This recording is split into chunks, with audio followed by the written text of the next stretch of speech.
Hello and welcome to the latest Atheist Alliance International interview. I'm John Richards and I have with me Aron Ra. Hello Aron, how the devil are you? It's all right. If I can be a little pedantic, it's Aron. Nobody Oh ever yeah, gets it right. Aron, yes. I hope everybody. I do remember you correcting me before. Yes, sorry. But how the devil are you anyway? Oh, I'm having a great time. I spoke at the Tetrapod Zoology Conference a day or two ago, and basically revealed or released my Phylogeny Explorer project, which I was very excited about. Yep. And then I'm going to give another presentation, a similar one in Manchester tomorrow. Yep. And then we're going to be at QED in Manchester, which is a great conference. I tried to get tickets, but I was too late. Yeah. And then I'm going to take out of here on Monday. Is my birthday, and I'm going to celebrate my birthday in Reykjavik. Wonderful, excellent. Now you and I met on your last visit to the UK. When was that? 2015, 2016? I want to say it was 2015. Yeah, I think it was 15. That's when you kindly came to speak to Worthing Skeptics, which I chair. You probably don't know this, but your visit created a lot of interest. We even had somebody come from Austria that night. Amazing, isn't it? And we have the video, we still have the video, and it's about time I reposted it. Now, I love the way you've incorporated a bit of theatre into your persona. Your stage name and your appearance really fit the bill. Can you tell us a bit about how that evolved, how that came about?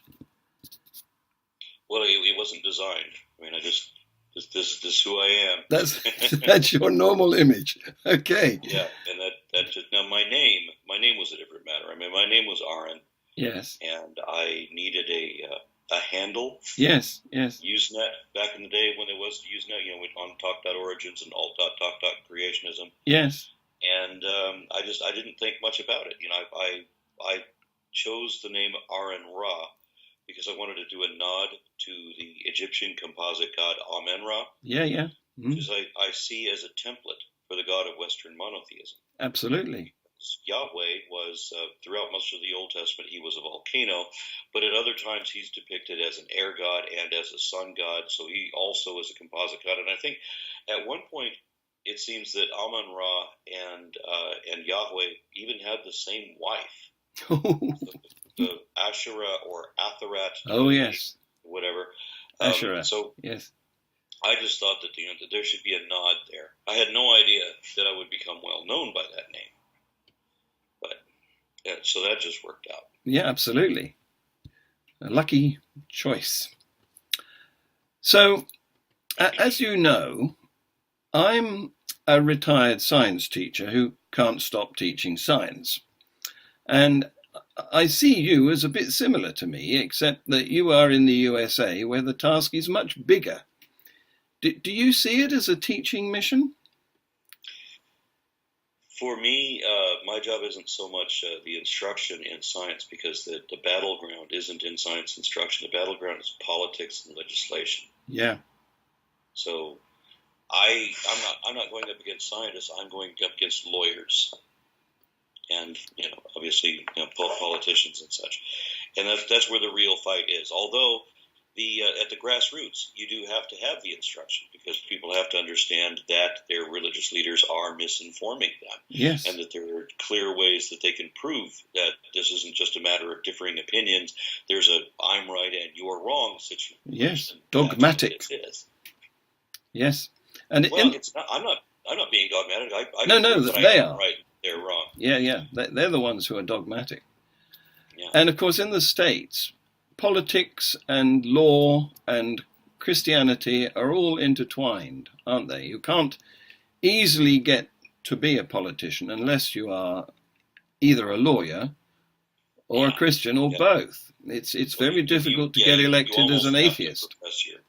You almost have to profess your belief in God. I mean, there's a couple of obvious exceptions. In the last couple of election cycles, we've had a couple of people that have come out that have said otherwise. But traditionally, it's always been that if you wanted to stand a chance at all, you had to advocate the religious belief. And in Texas in particular, people seem to feel that they are born into the Republican Party. Yes. And this is where we don't see the same thing going on with Democrats. We don't see the same thing going on with, like, independents. But Republicans think they're born into their party and they owe party loyalty. Yes. It is just like an ethnicity, a nationality, a religion. They think they're born into it and they must embrace that and be loyal to it for the rest of their lives. Yes. It's a very strange thing, and I don't see that happening with other parties. Gilbert and Sullivan had a little song about this, didn't they, in Pirates of Penzance? I'm not going to sing, but the lyrics went something like, born a little liberal or a little conservative. Mm-hmm. It was a takeoff of the situation in the UK in Victorian times. Now, your expertise is in cladistic phylogenetics, isn't it? Yes. Well, I wouldn't say expertise. I am the director of the Phylogeny Explorer Project, which is an attempt to render the entire taxonomic tree of life as a navigable online encyclopedia of the whole of biodiversity, extant or extinct. So this includes not just all the living biomass, but also paleofauna. And I can say that while we don't have a lot of the encyclopedic information in there yet, that is coming. We now have a number of interested scientists who are taking over the specific areas of their specialty. I mean, we know that there are certain scientists who are associated with the classification of, like Delson and Flegel with paleoprimatology, or Daryl Domning with Paleocerenians. And a couple of days ago, I spoke with Mark Whitten, who's like one of the foremost experts on pterosaurs. And so he's going to be working the pterosaur area to make sure that all of the information there is updated, correct, peer-reviewed, whatever, and including illustrations whenever possible. But what we have, even before we have any of that data in, we already have, and it's continuing to grow, the largest continuous cladogram ever constructed. And it's when you can navigate from beginning to end and take any course or road plan you want. Brilliant. It's a big job, isn't it? Putting all of the amazing diversity of life onto this one table. Now, my first degree was in biology, and at that time, classification was mostly morphological. It dealt with external features, and cladistics was only just coming in. Would you like to explain to our audience what cladistics actually is? Certainly. Cladistics is a means of classifying things a little bit differently than Linnaeus did. I mean, Linnaeus had a very different idea of what it meant to be an amphibian or a reptile. And certainly in his time there was a different understanding of birds and dinosaurs than what we have now. But as you say, when people classify things purely by morphology or on embryology, as they also did at the time, these would be estimates that might not be correct. I mean, they could be overturned or altered if there's a new find, or if there's more fossils or better fossils found. Then they might understand that they might have gotten that interpretation wrong. And when we got a hold of genetics and then started mapping out whole genomes, and then start looking at genetic markers, whether it's ERVs or molecular atavisms, molecular fossils, which would include atavisms actually. There's several different ways of comparing genomes of different organisms to confirm whether we got that correct or correct when we didn't get it. Like a couple of examples, it used to be that anteaters, aardvarks, and pangolins were classified together because they all lost their teeth. And so they thought that it was a shared trait, that it was a synapomorphy, that they all lost their teeth and then became pangolins and aardvarks and anteaters. But what was discovered in the genome was that those three are not closely related at all. They convergently lost their teeth at different times for different reasons after they were already separated. And aardvarks, it turns out, are Afrotherians, meaning they're more closely related to elephants, Yep. And Xenarthrans actually are the anteaters, or they're part of the South American clade. So the Afrotherians are diverged into Africa, of course. The Xenarthrans diverged into South America, and then there was one more. The pangolin was a bit of a surprise. Nobody expected this because it was covered in scales. That's a very unique feature, right? I mean, you have scutes in a number of different mammals, but nothing has scales on the degree that the pangolin has. And that was probably another reason why they thought they were closely related to things like armadillos. But the pangolins turned out, according to the genome, to be more or less basal to the origin of, or the divergence between Creodonta and Carnivora. So when you get to your carnivores, your bears, cats, wolves, civets and such, and then the Creodonts, which is a paleo group nobody knows about anymore, which included things like Hyenodont. Genetics has been a real breakthrough, hasn't it? And actually being able to work out the DNA of creatures. There's a big job to be done there, but it's enabled us already to discover that there are 7 different types of giraffe. Who'd have thought that? They all look very similar, but they don't interbreed. True enough, and the genome also clarified a couple of other things too. There was a discrepancy about bats, for example.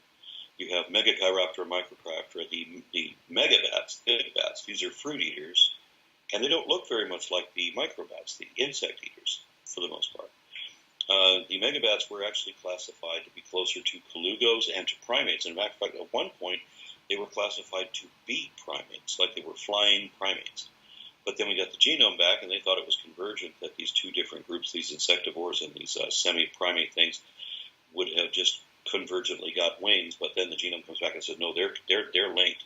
And the convergence is that they superficially, well, I can't say superficially because it is the skeleton. The megabat skeleton really does look an awful lot like a primate skeleton because they were closer related at that point.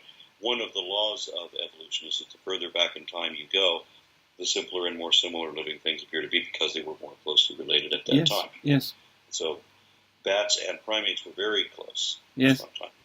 It's very difficult when talking to creationists to overcome their foundational falsehood, and that's a little nod to your book, about things like, what was I going to say? The species are fixed. Now, that's a silly idea, but they stick to it. The species of what? Fixed. Do not change. Oh, species are fixed, yes. Yes, well, now some creationists will now begrudgingly admit that speciation occurs, but they move the goalposts. Yes. So what was the significance of Darwin's book? It was the origin of species. Because Carolus Linnaeus drew this tree where all these, this branching tree pattern according to the classification, and he can't understand why is it not showing up in created kinds? Why is it in a tree? The only way that could be is if they were somehow connected. But he lived in a time before there was any kind of evolution, when it was believed that species were immutable. Yes. And then Darwin came along and realized that new species can derive in the same way that new breeds of dogs or pigeons or whatever can. That's the discovery with his finches, that these were different species of finches, and that obviously came from a single species, and that the speciation, the concept that speciation could happen, was the reason he titled his book On the Origin of Species. That's why it was such a big deal. So speciation was the key, and so now the modern creationist is giving up the very thing that they started the argument about in the first place. Yes. To try to push the goalpost back to argue for something else now. Yes, they've released microevolution, haven't they? They've given up on that. Yeah, it was a little difficult to argue against microevolution, though I have met a couple of creationists who do. And I have to wonder, where do you think dachshunds came from versus basset hounds? Do you think God created basset hounds and dachshunds? Because there's guys that are taking credit for having bred these. Yes. But it's still difficult to get them to accept that we have a common ancestor with yeast, for example. They don't like the idea that we have a common ancestor with even other people. No. Yeah, that's a funny thing. I mean, we're in the United States. We have the Ku Klux Klan, and they are an exclusively creationist organization. And they believe that God put different colored people on different continents Yes. and meant for them to stay separate. Yes. In fact, that's what Carolus Linnaeus believed as well. Probably, yes. But this was all upset by the invention of the jumbo jet, which enabled us to get mixed up. Now, even before then, Darwin, Franz Boas got a lot of credit for saying that there was no such thing as different races of people, that there was only one race of people. But just 16 years prior to that, Darwin said exactly the same thing, just not as eloquently phrased. He didn't put it into a bumper sticker quote. yes, It was quite a hefty paragraph. yes, Where he explained it. And I prefer his paragraph because he makes the point and drives it home with a sledgehammer. yes. But it's not the memorable line that No. got Franz Boas to be famous. Yeah, we need little sound bites these days. Darwin was a bit verbose, let's face it. Yeah. Now, we're coming to the end of our time, but I just wondered have you always been atheistically inclined, or were you brought up in a religion? Oh, I was brought up with the intent that I should become a Mormon. Ooh. Yeah, and I deviated from that in some embarrassing ways and explored Eastern religion and neo-paganism. Mm-hmm. So I know a lot of people that are embarrassed now that they bought into Pentecostal belief or what have you.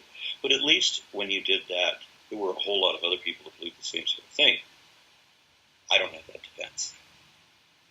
So, would you be prepared to write me a short article for Secular World about maybe how you escaped from religion, or possibly a little nugget of what cladistics actually are to educate my audience? Absolutely, I'd be happy to do that. Brilliant. It'll take a few days because I am... Oh, yeah, yeah. No, the next edition doesn't come out until December, so you've got time. Oh, thank you very much. At some point in November, you'll have it. Brilliant. Wonderful stuff.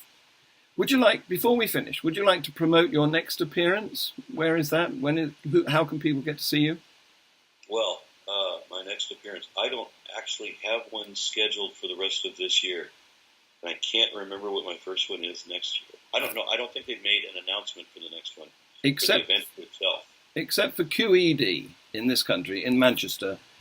Yeah. What is it? I'm Next not weekend? speaking at that one. Yeah, I'm attending that one. All right. Okay.